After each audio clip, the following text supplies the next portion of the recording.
Ma quale tipo di tela scegliere per la preparazione dei nostri dipinti? Scopriamolo insieme.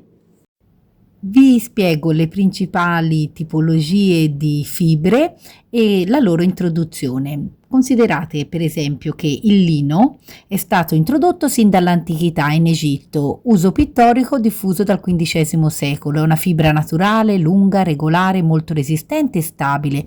Ha una tessitura regolare, è poco elastico e quindi consente meno deformazioni nel tempo.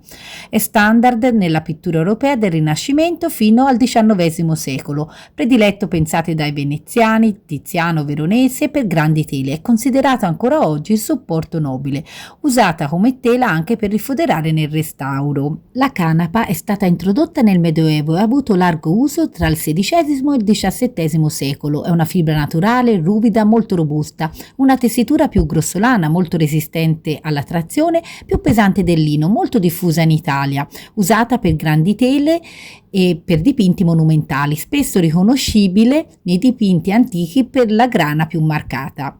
Il cotone invece è stato introdotto dalla fine del XVIII secolo, XIX secolo. È una fibra naturale corta, morbida, più elastico, con una tessitura uniforme, assorbe molto. Diffusione con la rivoluzione industriale, molto usato dal XIX secolo in poi, soprattutto per studi e produzione seriale, comune nelle tele moderne industriali. L'aiuta ha avuto un'introduzione pittorica nel XX secolo, è una fibra naturale molto grossolana, tessitura molto aperta, aspetto rustico, alta assorbenza, poco usata tradizionalmente, apprezzata da artisti moderni e contemporanei per arte materica informale, è una scelta estetica quindi non conservativa. Occorre una volta scelta la tela montarla a croce sul telaio, il sistema corretto per tendere la tela in modo uniforme, evitando deformazioni, torsioni, tensioni concentrate sugli angoli. Il principio è equilibrare le forze partendo dal centro e procedendo simmetricamente. La tela grezza non è un buon supporto pittorico, quindi occorre prepararla perché altrimenti il colore penetra,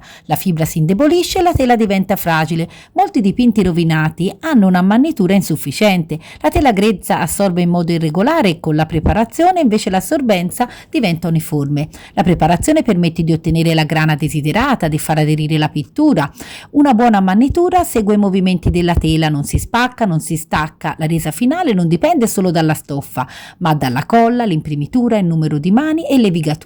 Una canapa ben preparata può durare più di un cotone mal preparato. Ti svelo la regola d'oro della tradizione: la tela si tende con calma, si prepara con misura e si dipinge con intelligenza. Ciao ciao! Per altre curiosità artistiche e di storia dell'arte seguimi anche sul mio canale YouTube.